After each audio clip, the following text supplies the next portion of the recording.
This is 90 seconds of Milwaukee police body camera footage, and the first thing worth saying is what is not on it. There is no shooting on this camera, no gunfire, no injury, nothing graphic. What this camera recorded is the part of a standoff that almost never gets shown, which is the waiting.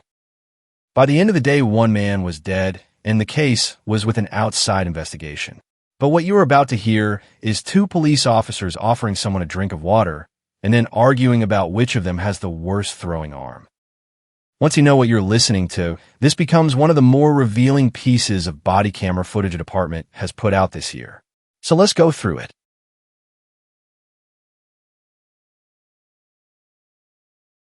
Just before 11 in the morning on the 12th of June, 2026, Milwaukee police were called to the 8,500 block of West Kaul Avenue on the city's northwest side. A caller reported that a man had just tried to rob him at gunpoint. When officers tried to stop him, the department says the man put the revolver against his own head and told the officers to shoot him. Then he ran into a nearby apartment building and up onto a second-floor landing. Officers heard a shot from inside. One officer fired at him. Nobody was hit. And at that point, instead of going in, the department did something that is worth paying attention to. They stopped and they started talking. Let's stop here because almost everybody who watches this clip misreads the first minute of it. It sounds like idle chatter. Officers talking about sports, joking about somebody's bad aim, someone asking about a cigar. It sounds like nothing is happening. It is the opposite. This is the negotiation, and it is the single most important hour of the entire incident.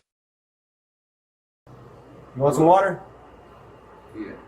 You do this with your hands again, dude, just because. Ready? You playing sports? Yeah, I play basketball. Alright. Listen to the very first line on the recording. An officer asks, "Do you want some water?" Milwaukee police later confirmed in their public account that during the negotiation the man accepted water and a cigar. You signed with the Giants He again. got a Swede. It looked like a Swede. Black and mild, dude. Yeah, but he's a black mile Swede. It looked like a Swede. That is what the sports talk actually is. They're throwing supplies up to a second-floor landing, missing, and giving each other a hard time about it. One of them says he is the worst athlete we have. Purpose, bro. Are you kidding me? Do you see where the last one went? Bro, how you go like this, bro? Hey, he's the worst athlete we have. I'm gonna back up, dude. Is your You back up. This is not officers being casual because they are bored. Small talk is a documented negotiation technique. Crisis negotiators are trained that the goal in the opening phase is not compliance. It is contact. You're trying to slow everything down, give the person something ordinary to respond to, and buy time. Time is the tactic.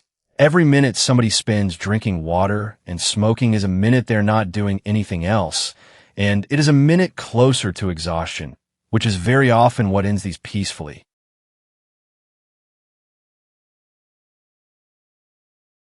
Now look at what is between the officer and that doorway. That black slab with the small window in it is a ballistic shield. The camera you're watching belongs to the officer holding it, which is why the shield sits in the middle of the frame for most of this video. This frame is the entire theory of a barricaded subject call in one image. The doctrine most American departments train is usually shortened to time, distance, and cover. If a person is contained, is not actively hurting anyone else, and cannot get out, then there is no reason to rush the door. Cover buys you distance. Distance buys you time.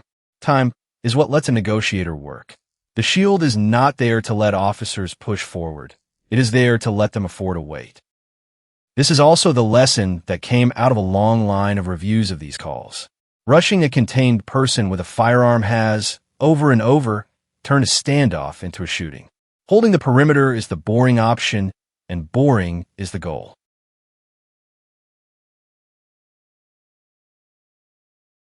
About 80 seconds in, that changes. The shield comes up, the door opens, and the officers go inside. The audio here is mostly the shield and the microphone being handled. There's no gunfire on this camera. Then you can hear an officer call it out. Got the gun in his hand. Back up. All right, he's unresponsive. You guys good? We good, we're good! Up! Third stop. And this is where this camera reaches the limit of what it can tell us. An officer says, "We have contact." He has the gun in his hand. Somebody calls, back up. And then, a few seconds later, "We got the gun and we got him."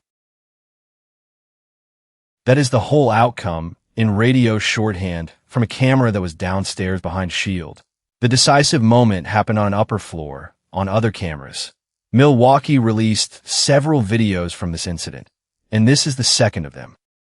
So we're not going to pretend this footage shows something it does not.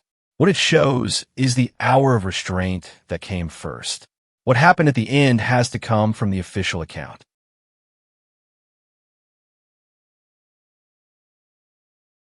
Here is that account, as the department and the reporting have set it out. After about an hour of negotiation, officers deployed less lethal beanbag rounds. The department says officers then heard shots from an upper unit, encountered the man still armed, and fired, striking him. He was taken to hospital and pronounced dead early that afternoon. He was 22 years old. The Milwaukee County Medical Examiner identified him as Jalen Brown. His revolver was recovered at the scene. No officers were injured. The officers involved were placed on administrative duty, which is routine and is not a finding of any kind.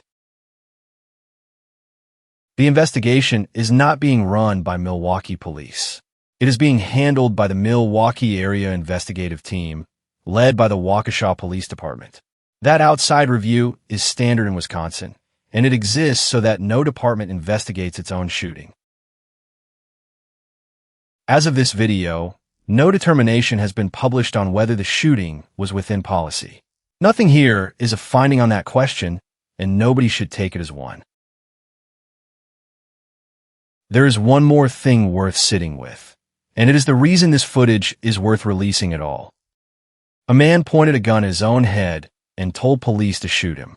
That is a recognized crisis presentation, and the officers on this recording did not treat it as a reason to go in. They spent an hour trying to talk. They sent up water and a cigar. It still ended the way it ended. Both of those things are true at once, and any honest account of this has to hold them together. The restraint was real, and so was the outcome. If you or someone you know is in crisis, you can call or text 988 in the United States and reach the Suicide and Crisis Lifeline anytime. The footage is Milwaukee Police Department's own public release. The incident account comes from the department's statement and from published reporting, and the identification comes from the county medical examiner. The commentary is ours. The investigation belongs to somebody else, and it is still open.